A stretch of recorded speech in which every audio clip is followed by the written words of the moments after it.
Hi everyone, I'm Serene Martinez, founder and CEO of Pink Bunny. I'm here today with my good friend Lisa Eddy, who has Lisa Eddy Skincare here in San Francisco. Are we at your salon or skin studio? What do we call it?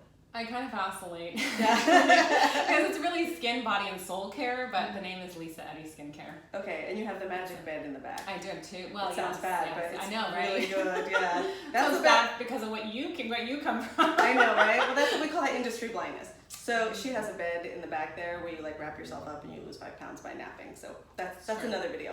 But today we're going to talk about all of the challenges that we faced as moms and women opening businesses and kind of maintaining the business and not losing your sanity.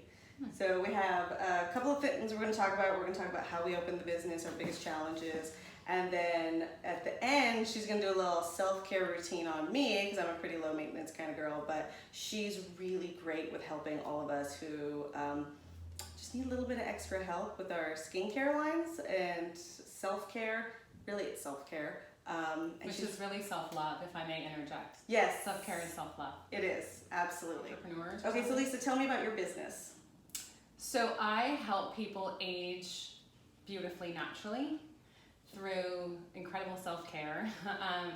Also in studio doing facials that are all non-invasive, holistic, cutting-edge technologies, which is part of the beauty of technology today.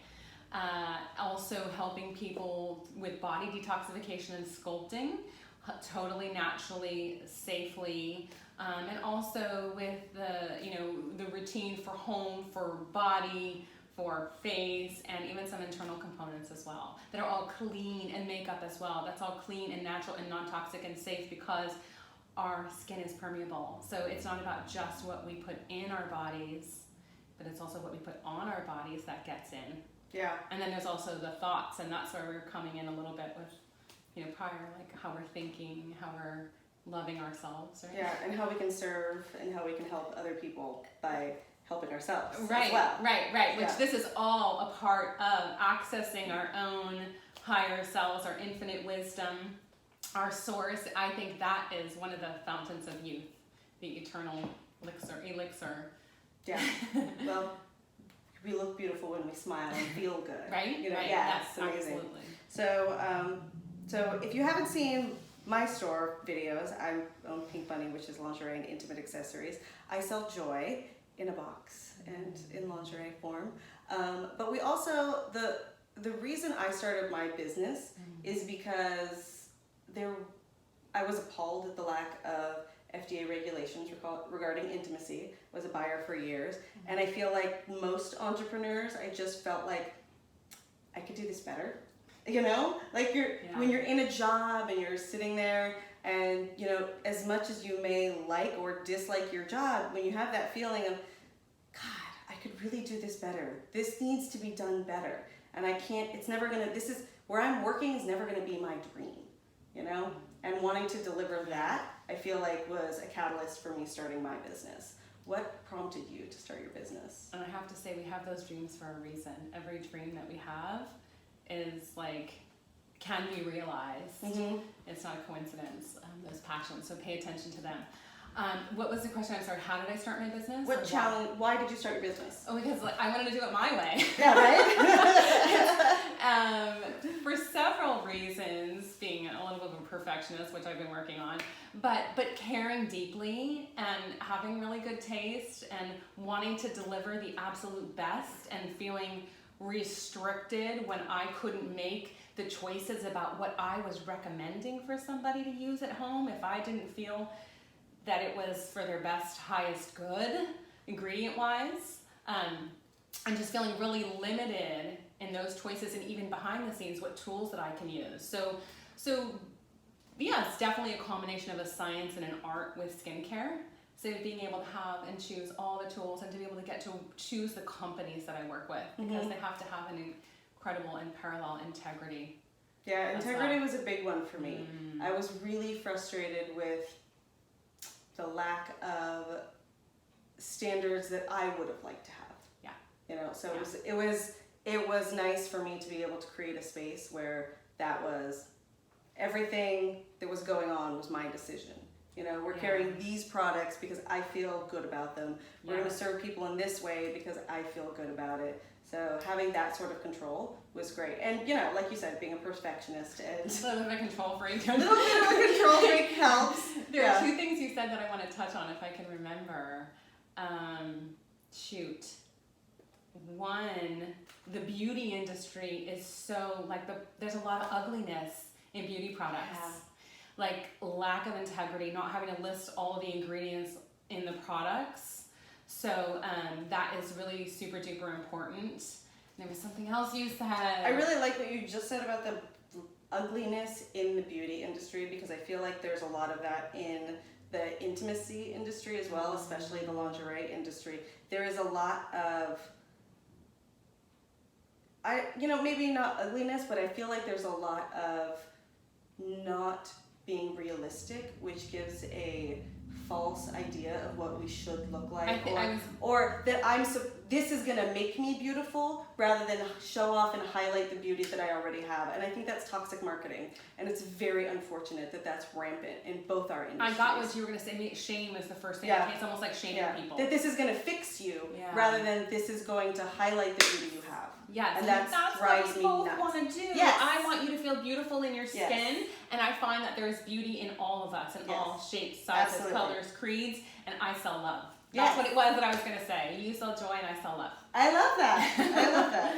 Okay, so what was your biggest challenge? Because a lot of this really is, we want it to be helpful for someone who is like, I want to start a business, I don't know how to start a business. What was your biggest challenge of starting a business? Mine was fear and funding. And I feel like even funding could be summed up in fear. So my biggest blanket that I would throw out there to catch all my challenges would be fear. Yeah, I get that. And there was definitely a component of that. And I think fear of the unknown, like what direction to take, a lot of it, like maybe a lack of information. And I started my business, my first skincare business was actually 20 years ago, October 15th, 1999. Wow. So I feel like it's more and more common. I was 27 years old at the time. I just gave away my age. I feel like there was maybe even less information or less people doing that. Like people are starting businesses younger and younger and younger, which is awesome. And there's a little bit more information out there, but just kind of the unknown. Yeah. Yeah, I had a lot of that. There's fear of, are my friends going to support me? There's fear of, I don't know how to do this. Am I smart enough? There's fear of, I don't know where to get the money. There's fear of, I don't know how I'm going to support this when I also have to support my family and I have to pay the bills. And how can I start a business when I can't give up my day job and I work 6 days a week? There's a lot that you can wrap up in fear. And for me, it was a lot of that, but it was also a lot of fear of not knowing where to start, fear of not knowing what steps to take. Yeah. So for me, I was not raised with P&Ls as a part of my vernacular. So, if I really believe that, if you want something, you can find a way, And then I also really believe, if there's something you want in life, are you willing to give up everything else for a while and focus on that one thing? For me, it was, I realized after a while, it wasn't a, can I do this? It's, am I willing to do this? Because it's a big commitment. And then once I started taking action on learning that I have the ability to find out all of these things I don't know. I don't know how to start a business.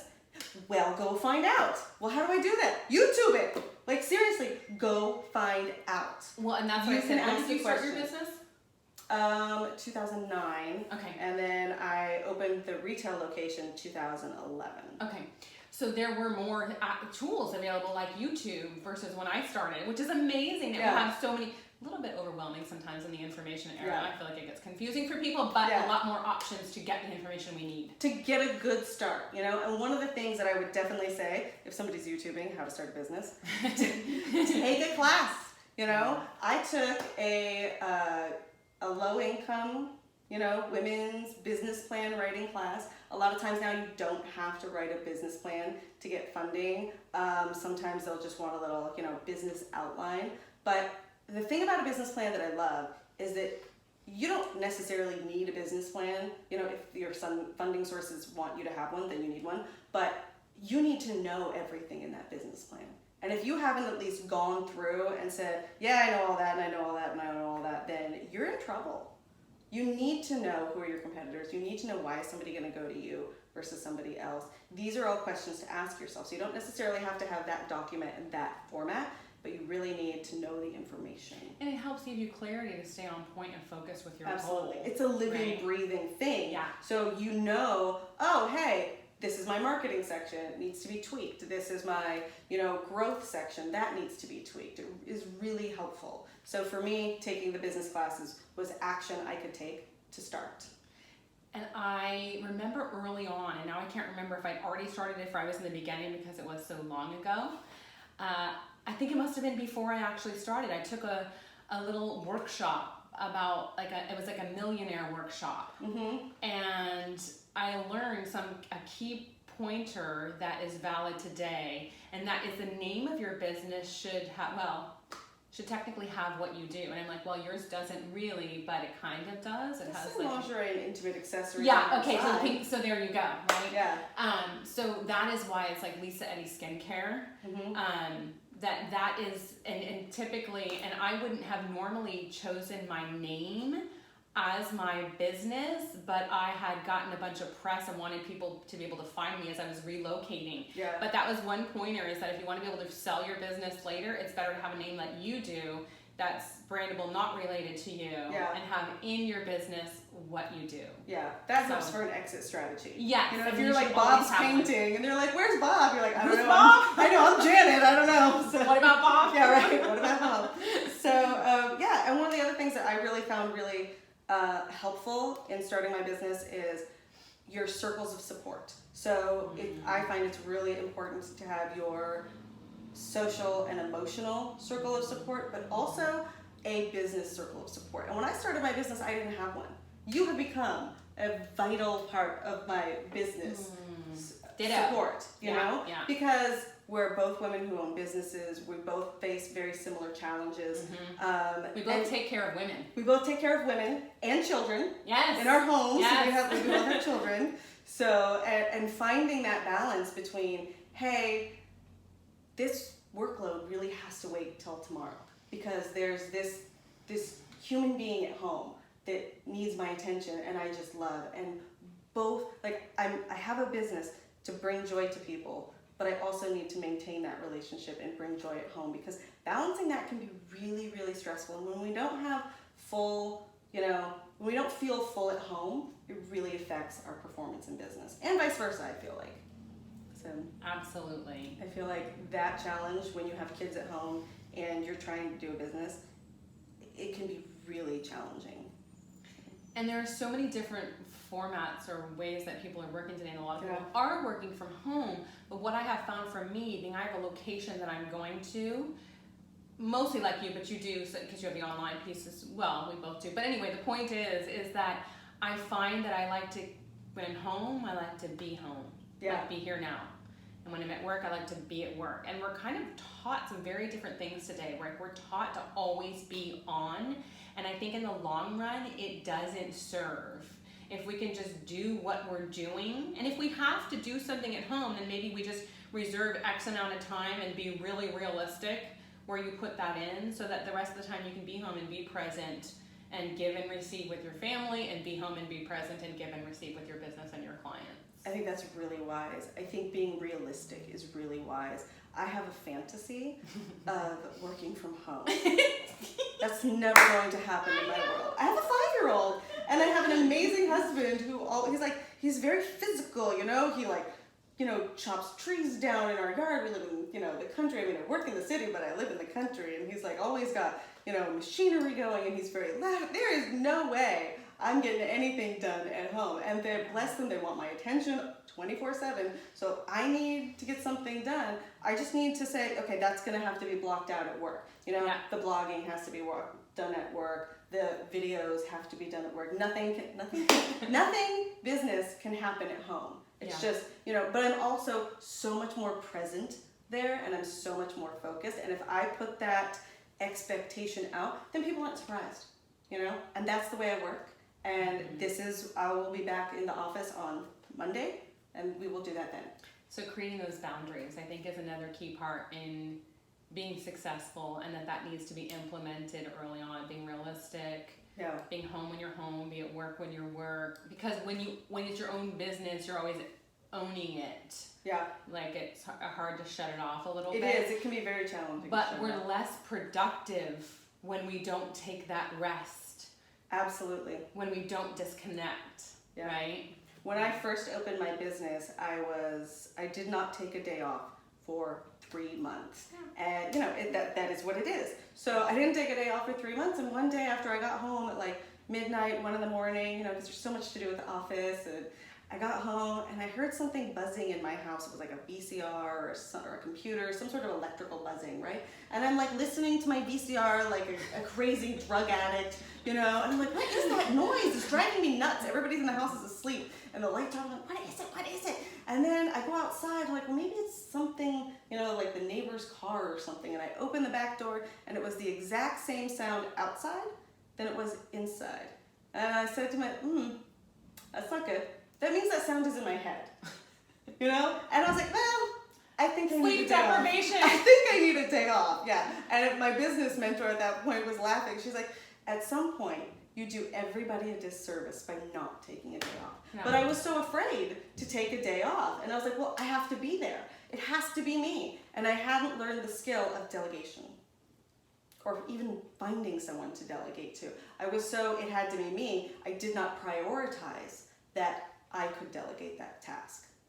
And that was really challenging for me. I also found that having a really good business mentor can save your business. Yeah, absolutely. I have had that right out the gate.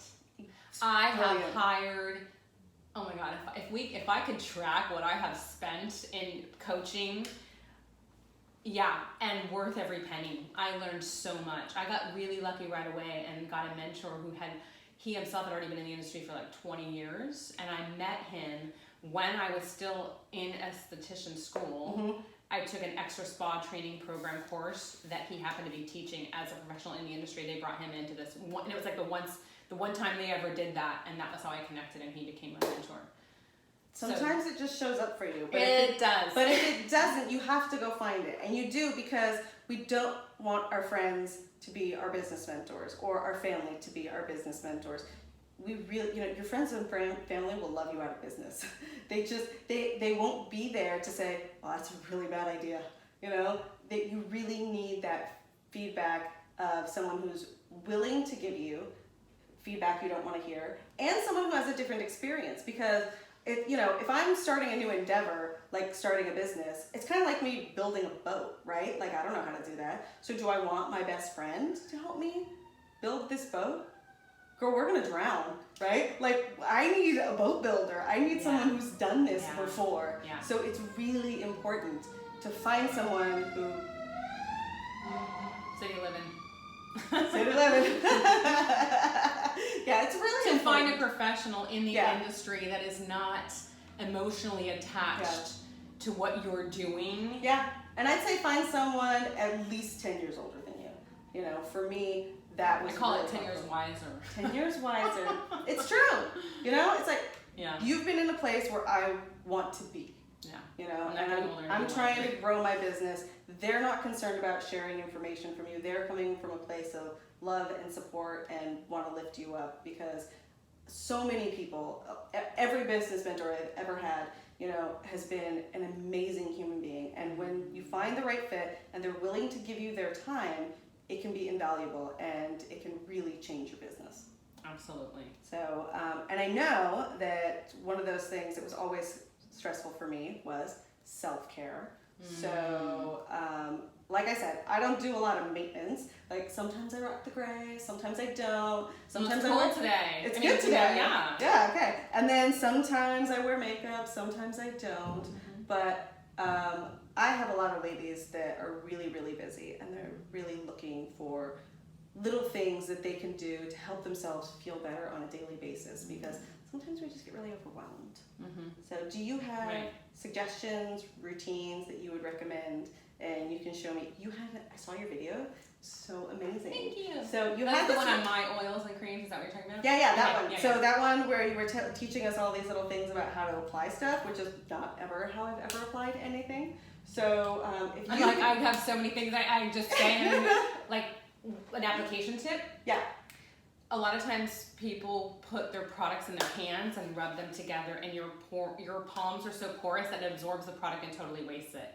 So I tell people to put it in your fingertips and just gently kind of, if it's like I have a cream that you kind of want to break down in oil, you rub a tiny bit. So you do that, and then you put it on all 4 quadrants, and then you work it in from there. That is how you get like a nice even application, especially if you're dry and if you're just putting it like on one area and then it make it harder to smear it over. Right. Yeah. So you're not rubbing, and you're right.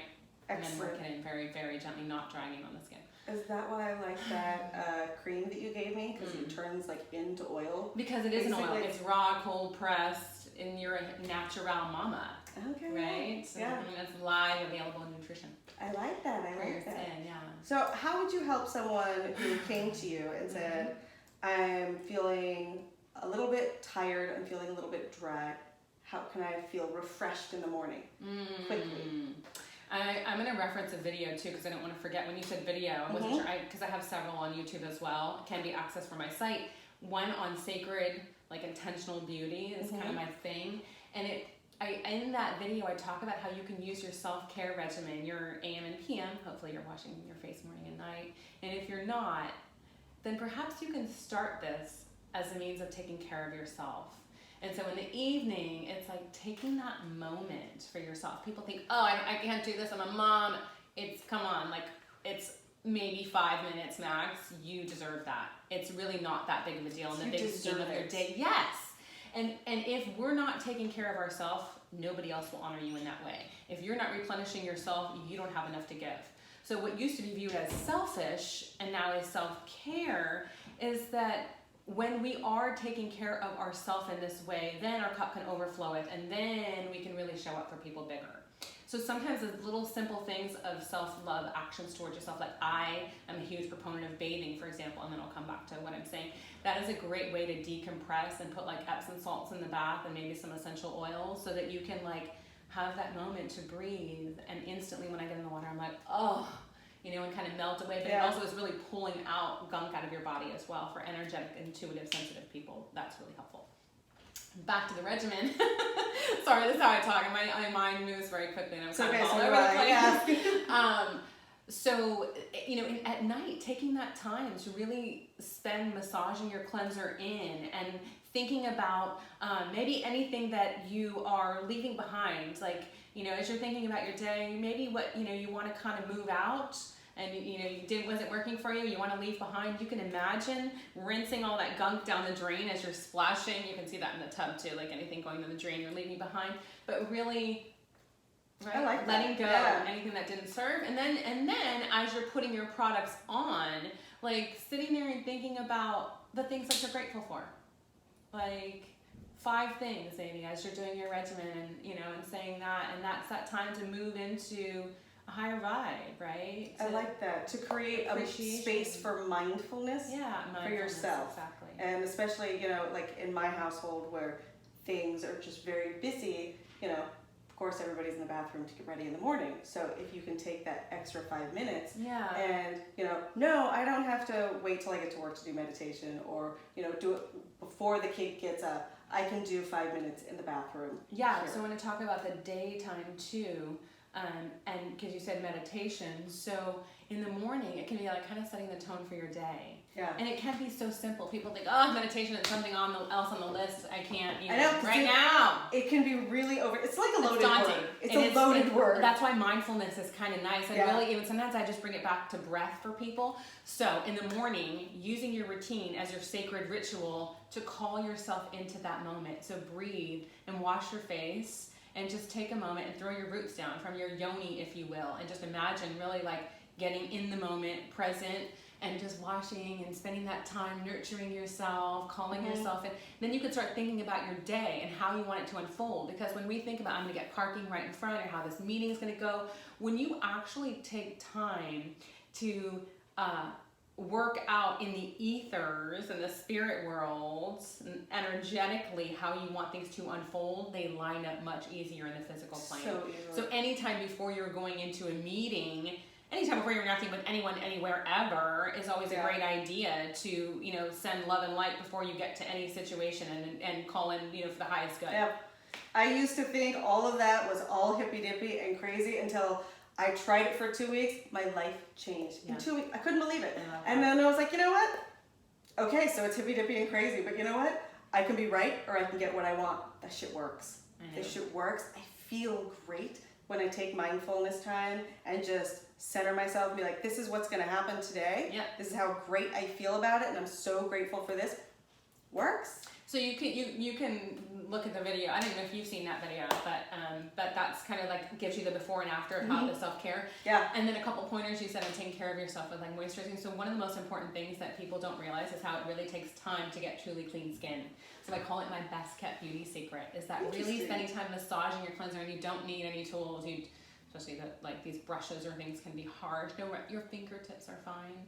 Just really spending that time massaging your cleanser in 2 minutes morning and night makes all the difference in the world. You're stimulating your circulation. This is what the French women knew about skincare, is massage. You're stimulating your toning, lymphatic drainage, all of your nutrients live in your blood. So when we bring the blood up to the surface of the skin, it's like a little snack for your skin cells. So there's that glowing beautification. And then really, again, spending time massaging in like your oil or cream and serums. But like particularly, like I have an oil I love. So like, I think you use this one, but like I would put that, you know, on my fingertips, a few drops maybe underneath the moisturizer, and then you're like really spending time, really massage. That's like nurturing yourself, self-love, right? I love that. And your circulation and getting, because it's all about the penetration, right? So we want it's all about the penetration. So we want to drive these nutrients into our skin deeper, and so massage helps us do that, whether it's your active serums, your moisturizer, or both. So you're just saying that penetration is self-care. It really See, joy and love right here, babies. Yeah. Makeup, toys, lingerie, business. We get it all done. It's true. You know? It's all part of the same thing. I had to get that in there. Yeah, right. I'm so grateful that we did this together. Thank you. If you guys have any questions, leave us a comment or a question. And we are both happy to help you in any way that we both manifest that. Yeah, so Lisa Eddy has her own YouTube channel. You can go take a look at that. We'll put a link in there. Or check out the rest of Pink Bunny's videos. And we're here to help you guys. Thanks so much. Have a great day. Thank you. Bye.